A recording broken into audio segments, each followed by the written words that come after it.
So, anyway, what else can I tell you? And then, if maybe the last thing, if you have any like memorable stories that you want to share from the ER about anything relating to addiction or just...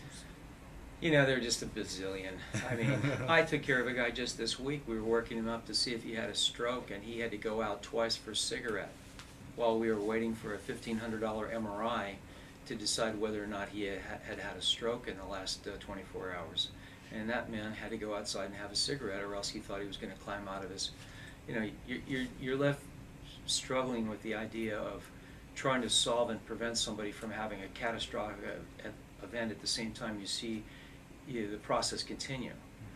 It's like bailing water one side and and the levees coming this way at the same time. The worst though are it's really bad to take care of kids that are asthmatic kids that are around parents that smoke. That really drives me crazy. I think that the vulnerability and the potential lethality when you see children who die from asthma and who have smokers in the house is very, very upsetting. When you see people who have lung cancer and see some of the really ugly things that happen with lung cancer, some of the hemorrhaging that can really knock me back on my heels sometimes and make it hard to kind of like keep a grip, because these are people who are drowning practically. When you just see these bad heart attacks in young people, and you're thinking to yourself, that just didn't have to be. I mean, you're married, you got these kids, why aren't you a little more responsible, if not for yourself, for somebody else?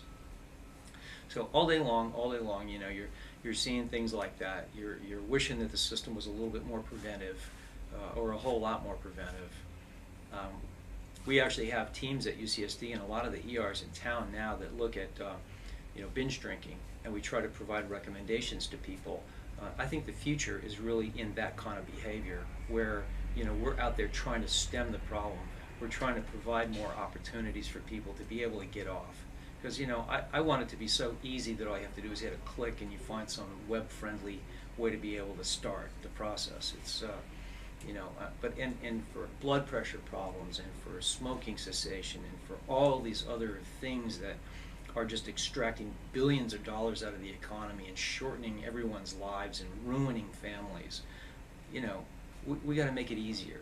So I think that's one of the good thing about this new healthcare proposals is that the focus on prevention it's not just Pollyanna. It's very real, and in fact it's mandatory, because I can tell you what we have to spend today to be able to solve problems that are short-term fixes, as opposed to what it would cost to put a little money up front and create some of these strategies. There's no comparison. I think that's the myth of medicine, is that people think doctors are out there to save them, and that isn't the case at all. We are only there to patch you up. If you want to stay healthy, it's your job, and so it's your job to take care of yourself. It's not my job to take care of you. I think there's this dependency relationship that has been perpetuated that has to go away. People are on their own lives. They have their own set of responsibilities, and medicines aren't going to fix you.